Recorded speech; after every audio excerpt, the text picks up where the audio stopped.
Welcome back to another episode of Insider Knowledge.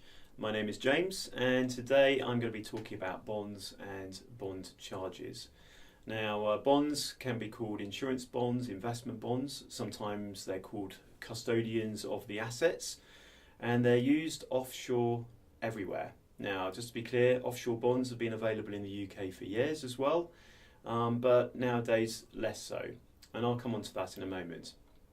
Offshore, they're used within pensions, they're used for savings plans, they're used for lump sum investments, they're used for just about everything. And the reasons why they're used, the reasons why you might be watching this video to find out a bit more information about them, is because they're supposedly cheap, tax efficient, they have a great deal of protection, often places like the Isle of Man are cited. They've got guarantees linked to them. They're free. They're free because obviously you're not having to pay for the advice, whatever that may be, the pensions advice, investment advice. And they're usually backed by big names, which I won't go into in this video if you don't mind. So on that basis, I'm sure that everyone overseas has to assume that bonds are just sold for everything because they're just so good. And clearly they must be great in the UK as well. Only they're not. And that's a bit of a problem, isn't it? Bond sales in the UK have declined year on year, and at the moment they're continuing to decline. So why is that? If they're so fantastic, if they have all these advantages? Well, the reason is that in the UK we have explicit declaration of fees and charges. That means that every single fee and charge that a client receives on a fund, we have to declare to them. And what has become patently obvious is that offshore bonds are not very competitive. And they're not very competitive for a number of reasons. They actually hide a lot of the charges which the clients are subject to within things like the fund charges. So outside it may look as though the bond is a relatively cheap wrapper, but the funds that are underlying in the bonds are actually charged out at quite a high annual fee. Those same funds are available through other custodians, non-bonds, for a lot less. A lot less. Sometimes anywhere between 30 to 70% less. So you can see there's a considerable difference.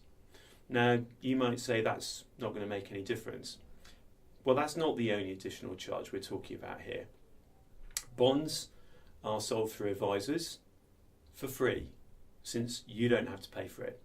Only you do. What you have to pay for is the advice through a commission charge.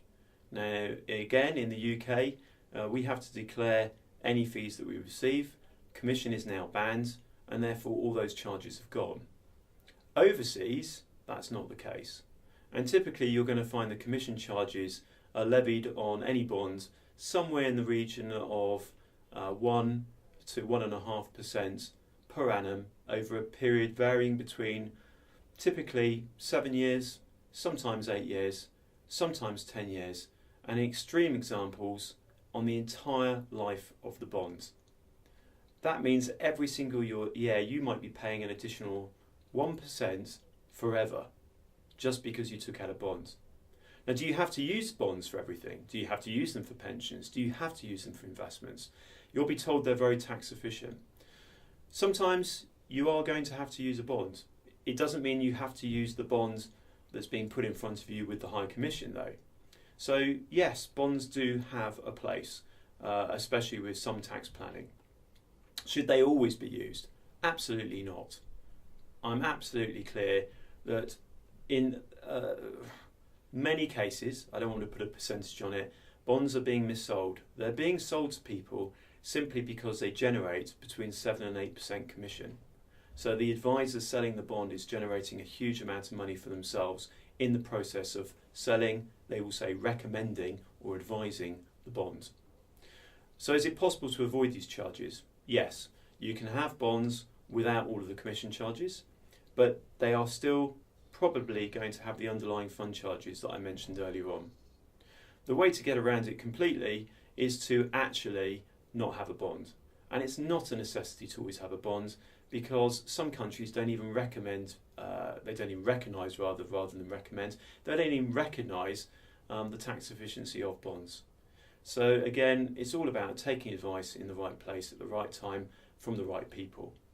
Anyway, all of this information is covered on our website, and I will be doing other videos about bonds and their charges, actually aiming to talk about specific things linked to the bonds. But for now, that's everything. Thanks very much for watching Insider Knowledge. I hope this has been helpful for you. I will be able to come back to you again, I hope soon, with some more financial tips and advice. So I look forward to seeing you next time. Thank you.